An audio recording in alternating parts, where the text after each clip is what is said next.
Bendiciones para todos. Le habla el apóstol Oliver Escalas y hoy vamos a compartir un tema y una nueva serie titulado El Evangelio es poder para la cosecha. Y el tema número 1 de esta serie se titula Provocando una ola de poder. Y vamos a leer en la palabra del Señor Romanos capítulo 1, versos 16 y 17. Porque no me avergüenzo del Evangelio, porque es poder de Dios para salvación a todo aquel que cree, al judío primeramente y luego al griego. Porque el Evangelio, la justicia de Dios, se revela por fe y para fe, como está escrito, el justo por la fe vivirá. Nosotros en este tiempo no debemos avergonzarnos del Evangelio. No debemos menospreciarlo o verlo solo como una filosofía humana o solo como una ideología. El Evangelio no es una religión. El Evangelio significa buenas noticias de salvación. Y esas buenas noticias o ese mensaje va acompañado con poder, va acompañado con sanidades, va acompañado con milagros, va acompañado con prodigios, y nosotros hemos sido testigos del poder y de la gloria de Dios manifestándose sobre nuestras vidas y manifestándose sobre nuestra familia. Hoy en día, lamentablemente, hay gente que se avergüenza del Evangelio. Hay gente que se avergüenza de la palabra, pensando que el Evangelio es un mensaje anticuado, pensando que ya pasó de moda. Mucha gente idiotizada piensa que hay que evolucionar a un mensaje y a un mundo más moderno y progresista, sin saber que este tipo de mentalidad más bien es una mentalidad de atraso, una mentalidad anticuada, donde ya en unas ciudades perversas y gente perversa motivan al homosexualismo, al lesbianismo, a la pedofilia. Por ejemplo, se están aplicando leyes donde hay gente que se quiere casar como animales o hay gente que se quiere sentir como animales. Esto no es nada progresivo, esto más bien es un atraso para la sociedad. Más bien el Evangelio y la palabra de Dios nos mantiene actualizados, nos mantiene cuerdos, nos mantiene con una mente y con un corazón sano. Hoy en día se quiere aprobar leyes de la pedofilia, se han aprobado ya leyes de homosexualismo, lesbianismo, gente que quieren suicidarse con una ley llamada la eutanasia, que es un suicidio asistido. Entonces podemos ver que esto crea una sociedad débil, crea una sociedad sin fundamento, crea una sociedad sin valores, manipulados por mentes perversas. Nosotros no debemos dejarnos guiar por la mayoría. La palabra de Dios dice que ancho es el camino que lleva a la perdición y angosto es el camino que lleva a la vida, y muy pocos quieren caminar por el camino angosto o por el camino que el Señor ha trazado para nuestras vidas. Ese camino que nos va a llevar a la vida, ese camino que nos va a llevar al propósito, para que el propósito del Señor se pueda cumplir en cada uno de nosotros. El apóstol Pablo, en una sociedad griega llena de filosofía, llena de idolatría, llena de perversión, en una sociedad judía orgullosa de la ley, pero llena de hipocresía, carente de poder, carente de vida, él dijo esta frase: no me avergüenzo del Evangelio, porque es poder de Dios. El apóstol Pablo sabía que el Evangelio era más poderoso que la filosofía. Él sabía que la letra mata, la ley sin el espíritu mata, pero el Evangelio es la palabra con el Espíritu. Y eso trae vida y trae poder. Por eso nuestra actitud, nuestra conducta debe ser la misma conducta del apóstol Pablo. No me avergüenzo del Evangelio, porque es poder de Dios para salvación. Poder de Dios que trae sanidad. Poder de Dios que trae liberación. Bendito sea el nombre del Señor. Entonces el Evangelio es poder de Dios para salvación. Romanos 1:16. Porque no me avergüenzo del Evangelio, porque es poder de Dios para salvación. El poder de Dios se manifiesta con un propósito, para traer salvación y para traer transformación a la humanidad. Ese poder se manifiesta para traer libertad, para liberarnos de la condenación eterna.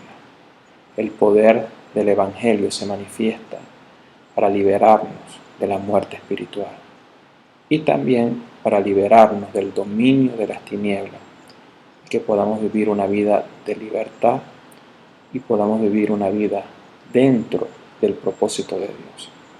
Entonces ese poder se manifiesta para salvarnos a nosotros, y ese poder nos transformó a nosotros, nos liberó, nos llena de paz, nos llena de gozo, nos da visión, nos da dirección. Así que el poder del Evangelio, el poder de Dios se manifiesta en nuestras vidas. Por eso el Evangelio es la manifestación del poder para que haya cosecha de gente salvada. Y esa cosecha de personas que van a ser salvadas, que van a ser transformadas por el Señor, necesitan ser consolidadas, necesitan ser discipuladas. ¿Para qué? Para que conozcan la riqueza del Evangelio, la riqueza de su gracia, la riqueza de su sabiduría, para que se les revele que el poder de Dios los transforma, los libera, les da apertura, les da avance y le va a dar un verdadero progreso.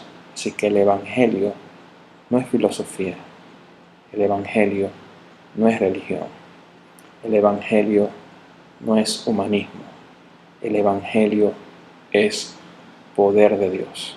Así que el poder de Dios se manifiesta en esta hora, en este momento, en el poderoso nombre de Jesús. Por eso ese poder se manifiesta para predicar y testificar a Cristo. Por eso Hechos, capítulo 1, verso 8 dice: recibiréis poder para ser testigos en Jerusalén, Samaria y hasta lo último de la tierra.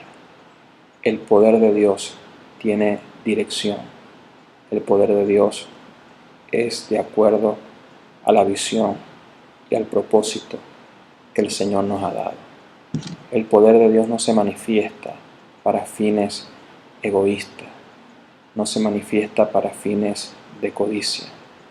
Si nosotros leemos Hechos capítulo 8, versos 18 al 22, vemos a Simón, el hechicero, cuando vio que a través de los apóstoles ellos imponían las manos y la gente recibía el Espíritu Santo, él los quiso sobornar y le dijo: les ofrezco dinero si ustedes me dan ese poder.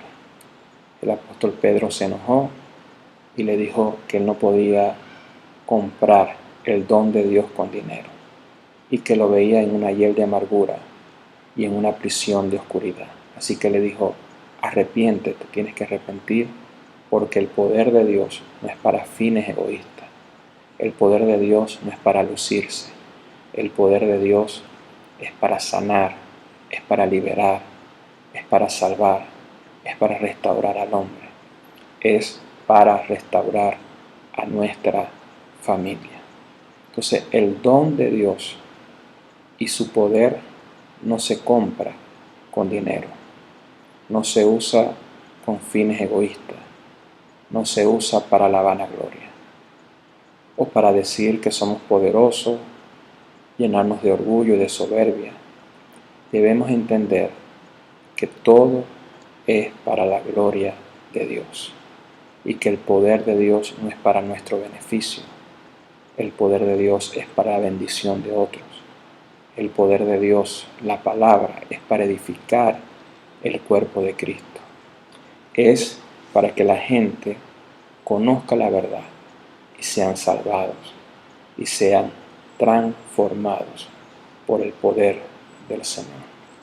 Entonces, uno de los obstáculos que ha impedido que se manifieste el poder de Dios es que la iglesia no se le ha revelado la comisión que Dios nos encomendó, el privilegio de predicar el Evangelio, el privilegio de ser discípulos. A veces solo se busca el poder de Dios con fines egoístas y no para el propósito de Dios.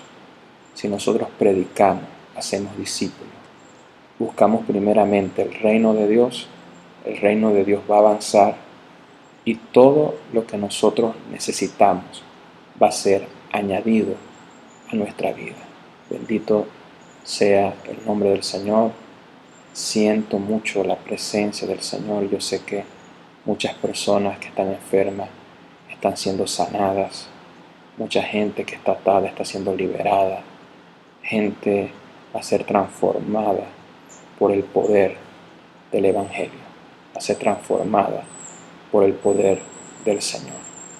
Así que debemos creer, aunque veamos que las cosas están mal, debemos creer que Dios sana, Dios trae sanidad, Dios trae buenas noticias de sanidad. Debemos creer que Cristo es la resurrección, que Cristo es la vida y que Él viene a dar vida en medio de noticias de muerte. Él viene a traer prosperidad en medio de la necesidad. Él viene a traer fe en medio de las circunstancias adversas. Así que debemos creer porque la fe es la puerta para que el poder de Dios se manifieste en nuestras vidas. Debemos entender que el reino de Dios no son solo palabras. El reino de Dios es poder de Dios. Y eso lo dice 1 Corintios capítulo 4, verso 20. Porque el reino de Dios no consiste en palabras, sino en poder. No es solamente palabra, es poder. Y este mensaje que Dios te está dando en este momento es poder. Poder que te libera, poder que te sana y poder que te transforma. Por eso el apóstol Pablo, en 1 Corintios capítulo 2, verso 4, dice: ni mi palabra, ni mi predicación fueron con palabras persuasivas de humana sabiduría, sino con demostración de espíritu y de poder. El apóstol Pablo entendía que el reino, que el evangelio no consistía en palabras, ni humana sabiduría, ni en filosofía. Es poder, poder que sana, poder que libera, poder que transforma. Y yo declaro que a través de este video, a través de esta palabra, tú vas a sentir el poder del Señor, el poder de Dios que te está trayendo libertad y que está transformando tu vida para siempre. Entonces debemos entender que la esencia del verdadero evangelio es poder. El reino de Dios es poder. Por esa razón el ministerio de Jesús fue un ministerio de tanto poder. Él sanó a los enfermos, dio vista a los ciegos, a los sordos le abría sus oídos, a los leprosos los limpiaba, a los paralíticos los hacía caminar. El Señor Jesús es el mismo de ayer que hacía eso, el mismo de hoy. Por eso declaro en el nombre de Jesús que los enfermos en el nombre de Jesucristo son sanados. Los ciegos empiezan a ver. A los sordos se les abren sus oídos. Los leprosos son limpiados. Los paralíticos son levantados en el nombre de Jesús. Aún Dios tiene el poder de resucitar a los muertos. Porque para Dios nada es imposible.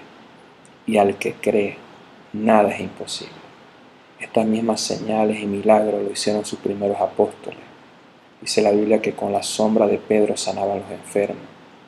Felipe el evangelista hacía liberaciones, sanidades, prodigios, milagros por la mano de los evangelistas, de apóstoles, de profetas. Este es el tiempo de poder. Este es el tiempo donde la unción de Dios va a pudrir los yugos. Se van a romper la fortaleza en el nombre de Jesús. El evangelio que predicamos es poder. El reino donde estamos es poder. Pero ¿por qué ese poder? ¿Por qué ese poder no se manifiesta? No se manifiesta porque muchos han perdido la fe. Porque muchos han elegido creer más en la voz del mundo que en la voz de Dios. Muchos han decidido creer más en las malas noticias del mundo que en las buenas noticias del Evangelio. Lo que tú escuchas, lo que tú crees, eso es lo que tú vas a vivir. Lo que tú rechazas, si tú rechazas todas esas malas noticias, todas esas noticias de enfermedad, la enfermedad no nos va a poder tocar. Vamos a creer en el Evangelio del reino de Dios. En el Evangelio seguido por señales, por milagros y por prodigios. Entonces la falta de fe, la incredulidad, el menospreciar el Evangelio ha hecho que la iglesia sea humanista en vez de ser una embajadora del reino. Una iglesia humanista es una iglesia que todo lo razona, que se deja guiar por lo que ve, que se deja guiar por lo que escucha. Y la Biblia dice que no debemos andar por vista, debemos andar por fe. En el mundo te dice, si no lo veo, no lo creo. En el reino de Dios dice, cree y lo verás. O sea, primero es la fe y después van a manifestarse las señales, los milagros y el poder del eterno Señor.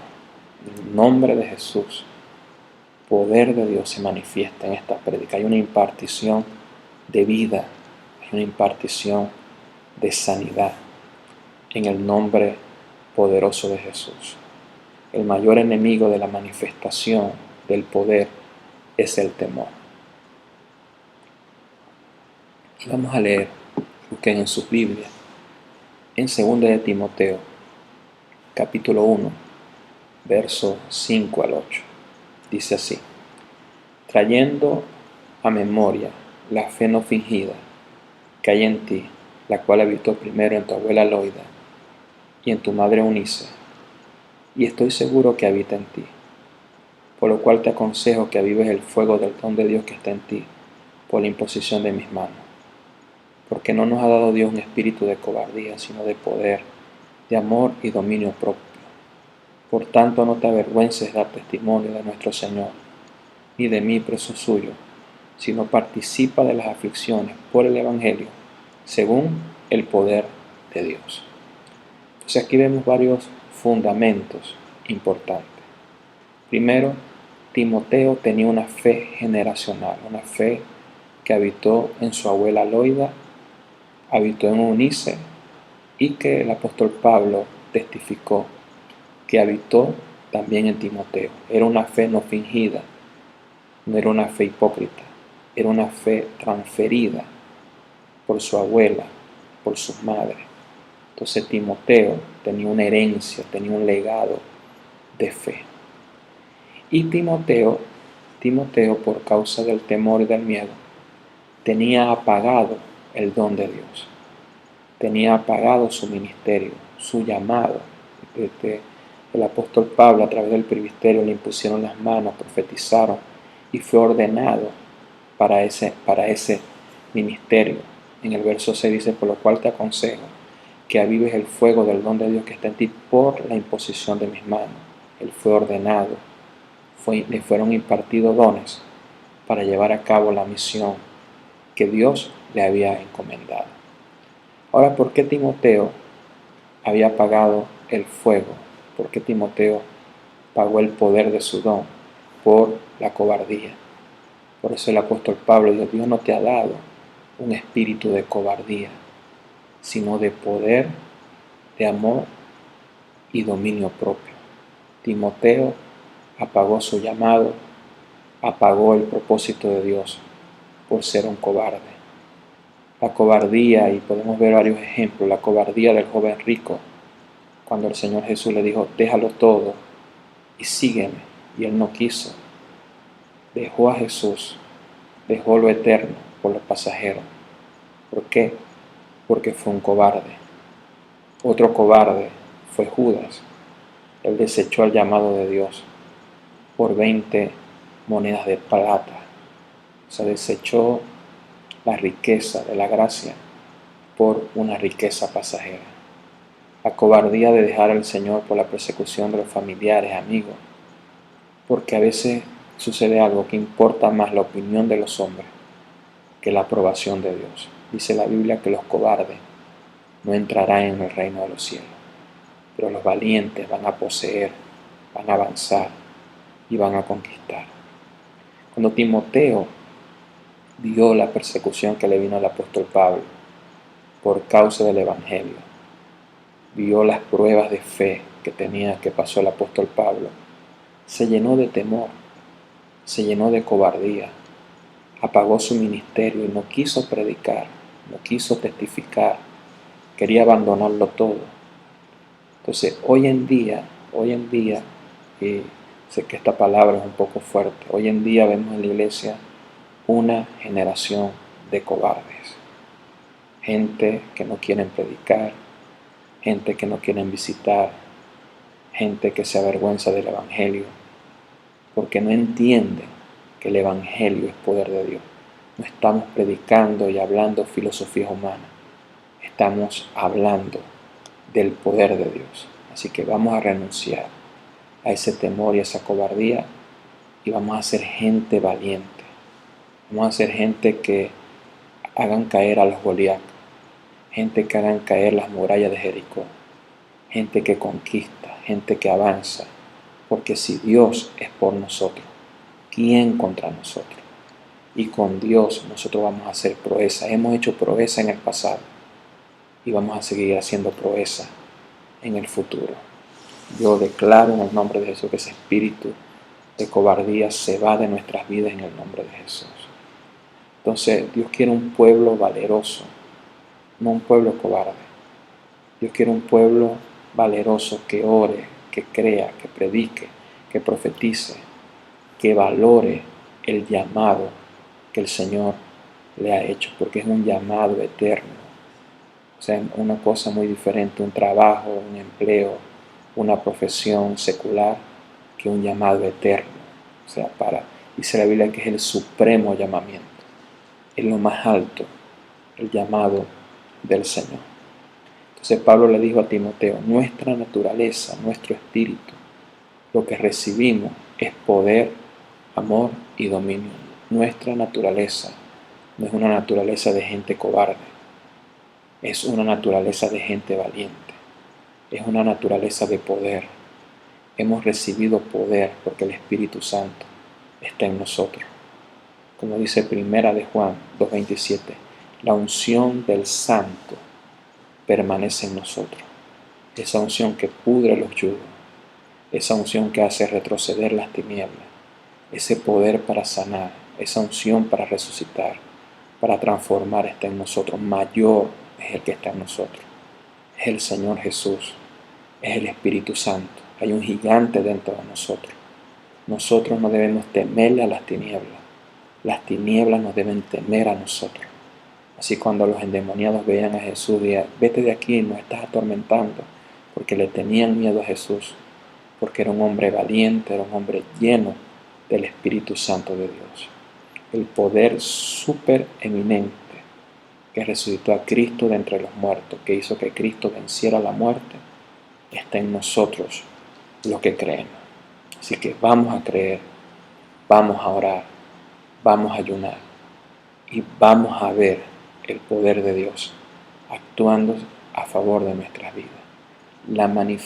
La creación entera está gimiendo, está llorando, está esperando la manifestación de los hijos de Dios. Entonces la cobardía y el miedo es lo contrario del poder. No tenemos espíritu de cobardía, tenemos espíritu de poder. Poder y amor. Hemos recibido el amor de Dios. Y el perfecto amor echa fuera el temor. El amor es más poderoso que el temor. Si entendemos que Dios nos ama con amor eterno, su misericordia es para siempre. Cuando nosotros entendemos el amor de Dios, no vamos a temer al mal, no vamos a temer a la enfermedad, porque el amor de Dios es nuestro escudo, el amor de Dios es nuestra protección.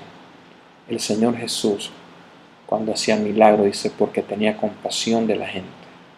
Dios tiene compasión y amor por nosotros, y por eso va a manifestar una ola de poder en el mes de julio.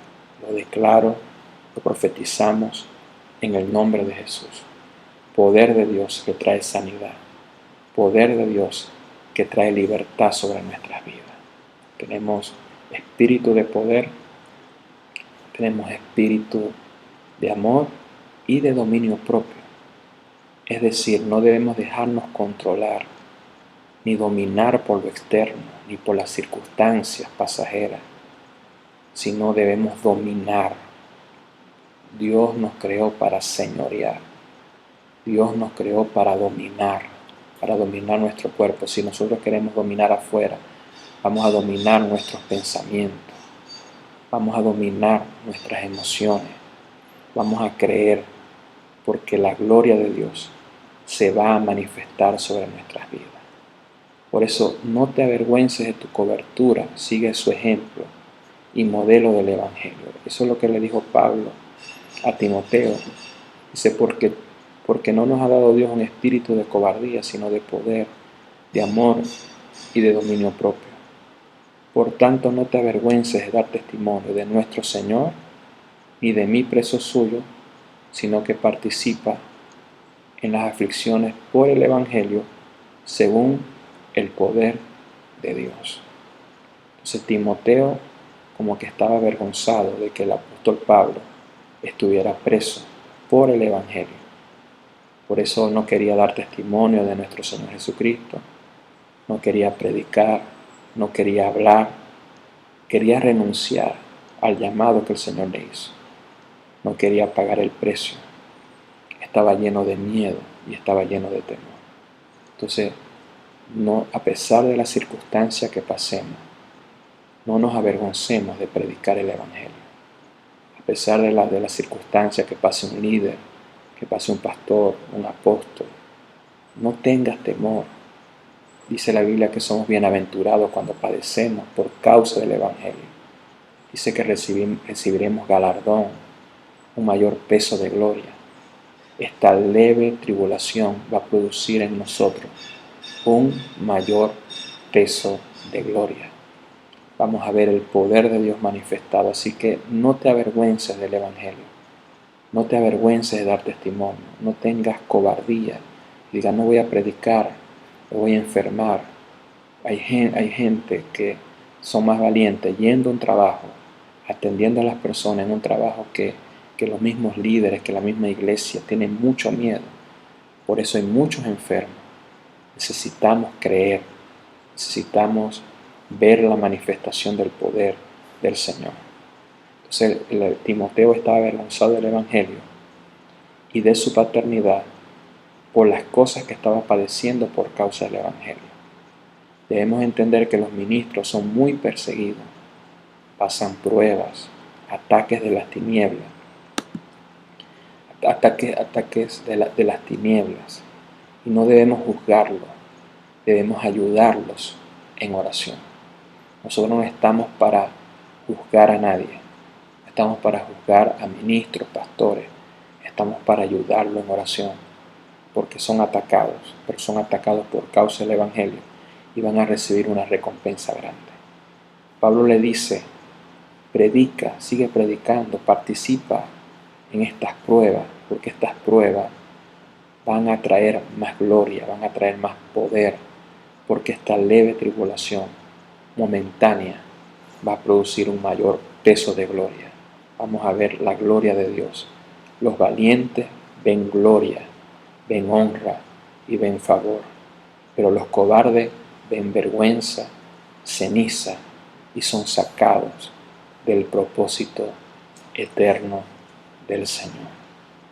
Entonces, para manifestar, escuchen bien esto, para manifestar el poder de Dios, necesitamos entender lo que es comunión. Primera de Corintios 10, verso 16. Dice, la copa de bendición que bendecimos no es la comunión con la sangre de Cristo. El pan que partimos no es la comunión con el cuerpo de Cristo. Primera de Corintios 11, 29 al 30. Porque el que come y bebe indignamente, sin discernir el cuerpo de Cristo, juicio come y bebe para sí, por lo cual hay muchos enfermos, debilitados y muchos duermen.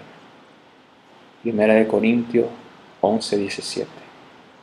Pero al anunciaros esto que siguen, no os alabo, porque no os congregáis para lo mejor, sino para lo peor. Debemos tener comunión los unos con los otros. Esa era una práctica de la iglesia en el primer siglo. Hechos 2:42 dice que ellos perseveraban en la comunión los unos con los otros. ¿Qué es perseverar? Es permanecer, es luchar a pesar de las dificultades, a pesar de los tropiezos del mundo. Ellos permanecían primero con la comunión con Dios en oración y segundo la comunión los unos con los otros. Compartían en las casas, en el templo, comían juntos, alababan a Dios y por eso Dios añadía a la gente que iba a ser salvo. Es un principio, un fundamento eterno. No debemos dejarnos de congregar, no nos debemos dejar de no tener comunión, porque cuando no tenemos comunión y cuando no nos congregamos, esto trae unas consecuencias terribles que la vamos a ver más adelante. Entonces la cena del Señor, que leímos en los versículos anteriores, la cena del Señor nos revela el poder de congregarnos, nos revela el poder de la comunión. Cuando hacemos la cena del Señor, bendecimos y bebemos la copa de bendición, que es el vino que representa la sangre de Cristo. ¿Por qué es la copa de bendición? Porque activa en nosotros bendiciones espirituales, como la salvación, la justificación, la santificación, la liberación, la sanidad, que somos transformados, que podemos tener la presencia del Señor. O sea, tantas bendiciones espirituales, porque el Padre nos ha bendecido con toda bendición espiritual en los lugares celestiales en Cristo. Entonces, cuando participamos de la copa, del vino, nosotros estamos siendo bendecidos por el Señor. Y nos habla de esa comunión con Cristo y de la comunión los unos con los otros. Entonces la copa del vino representa la sangre de Cristo, que es la sangre del nuevo pacto, que activa a favor de nosotros todas las promesas y todas las bendiciones del nuevo pacto, donde Cristo es nuestro mediador para que esas promesas, para que esa palabra se haga una realidad en nosotros. Entonces ahí cuando participamos del vino, habla de la sangre de Cristo. Activamos el poder de la sangre que trae redención, que nos da acceso al lugar santísimo. Pero cuando comemos el pan estamos teniendo comunión con el Señor y con el cuerpo de Cristo. El cuerpo de Cristo, que es la iglesia. Esto habla de la importancia de estar juntos, de la importancia de estar unidos. Pero cuando no hay comunión, cuando no nos congregamos o nos congregamos para hacer cosas mal, para lo peor, como dijo el apóstol Pablo, para división, para chisme, para contienda, cuando no entendemos el cuerpo de Cristo y cuando celebramos la cena del Señor, se manifiesta el juicio. No sé si me están entendiendo. Cuando no hay comunión en el cuerpo de Cristo, más en este tiempo de pandemia, y no nos permiten congregarnos, pasan tres cosas: gente debilitada, gente enferma y gente muerta. Primera de Corintios, capítulo 11, verso 29 al 30.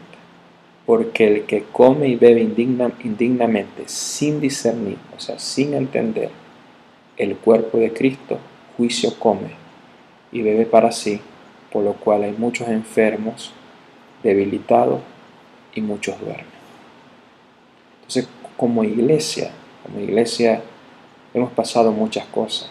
Hemos pasado la enfermedad del chikungunya, del Zika. Me acuerdo que había muchas personas tullidas, enfermas.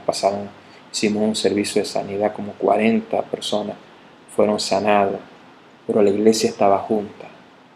Los apagones, a pesar de los apagones, nos congregábamos y estábamos juntos y pudimos vencer eso.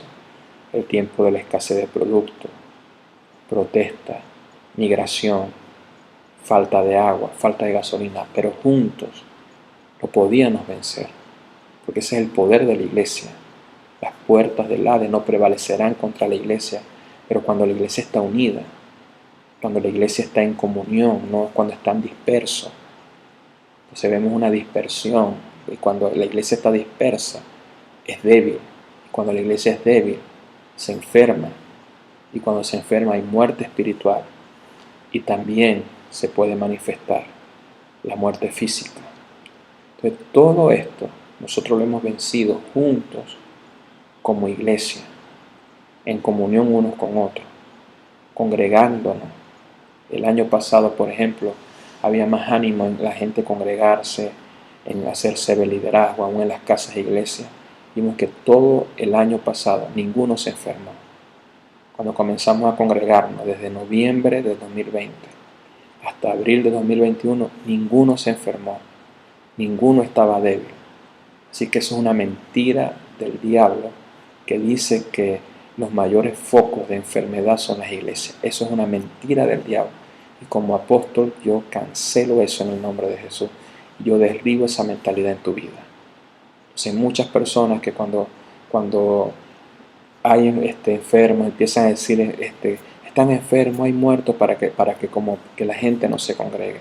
Y tú estás haciendo una voz del diablo, hablando en contra del diseño de Dios, porque la iglesia es un medio de sanidad y de vida y detiene la muerte. Es necesario que nosotros nos arrepintamos y nos volvamos a Dios y nos volvemos a congregar. Nos congreguemos en nuestras casas, en las casas de iglesia, que nosotros nos levantemos en el poderoso nombre de Jesús. Todo esto lo podemos vencer como iglesia, pero en comunión los unos con los otros, compartiendo el altar familiar, orando para que nos volvamos a congregar. Y usted va a ver que cuando la gente se vuelve a ir a las casas de iglesia, se vuelve a congregar, deje el miedo, usted va a ver que la enfermedad, la mortandad se va a detener. Entonces vemos un poco de cristianos débiles, enfermos y dormidos espiritualmente por el miedo. Gente cobarde. Tenemos que ser libres de eso en el nombre de Jesús. Entonces gente con miedo, con cobardía, que ha hecho que entren en debilidad los miembros de la iglesia. Vemos un poco de cristianos débiles que necesitan ayuda psicológica, que necesitan ayuda de psiquiatra. Entonces en vez de ser la esperanza del mundo, son la vergüenza del mundo. Vamos a creer y vamos a ver la gloria de Dios. Vamos a manifestar el poder de Dios que está dentro de nosotros. Dios no nos llamó a ser derrotados. Somos más que vencedores en Cristo Jesús. Todo lo podemos en Cristo y Él es nuestra fortaleza. Así que levántate en esta hora en el nombre de Jesús. Resucita, despierta, fortalécete en el nombre poderoso de Jesús. Que la falta de comunión en el Espíritu los unos con los otros trae enfermedad y puede abrir la puerta a la muerte. Debemos recordar que las puertas del Hades no prevalecerán contra la iglesia, pero la iglesia, el cuerpo de Cristo, la comunión los unos con los otros. Vamos a hacer correr este mensaje. Sin la iglesia, sin congregarse, sin comunión, ¿qué hay? Debilidad, enfermedad, muerte. Sin la iglesia, sin congregarnos, sin comunión, sin congregarnos aún en las casas, no hay poder. Sin comunión no podemos experimentar el poder del Evangelio. Entonces necesitamos una iglesia, líderes y miembros de la iglesia valientes. Necesitamos gente valiente, que busquemos de una manera prudente de reunirnos, de congregarnos, aunque sea hacer el altar familiar, activar las casas de oración, activar las casas CBCB en las casas. Vamos a activarnos en el nombre de Jesús. Tengamos comunión los unos con los otros y vamos a ver una iglesia fuerte, sana y viva en el nombre poderoso de Jesús. En el nombre de Jesús, yo echo fuera la cobardía, echo fuera el miedo, echo fuera la ansiedad. En el nombre poderoso de Jesús hay libertad en esta hora, hay revelación, los velos de miedo, de oscuridad, de locura se va de nuestras vidas en el nombre de Jesús. Padre, que podamos discernir el cuerpo de Cristo, discernir la importancia de la comunión los unos con los otros, y que hay una impartición de vida, hay un despertar a través de esta palabra, Señor. En el nombre poderoso de Jesús, los enfermos son sanos, los atados son libres, los que están dormidos despiertan, los que tienen sus ojos espirituales enceguecidos se abren en el nombre de Jesús. Hay una ola de poder en esta hora, lo profetizamos, lo declaramos, la luz, el poder del Señor en el nombre poderoso de Jesús. Hay libertad en esta hora, se rompen los yugos, se rompen las cadenas, los yugos se pudren en el nombre de Jesús. Te doy alabanzas, mi Señor, y te pido que bendigas a tu pueblo, que bendigas a tu iglesia, y oramos para que nos volvamos a congregar como iglesia en el nombre de Jesús. El día de hoy también el dar, el ofrendar, tiene que ver con congregarse, tiene que ver con comunión. El día de hoy no te quedes sin dar tu ofrenda, tus diezmos, una semilla de fe, porque a partir de este tiempo Dios va a hacer grandes cosas con nosotros. Te habló el apóstol Oliver Escala. Te amo en el amor del Señor. Muchas bendiciones.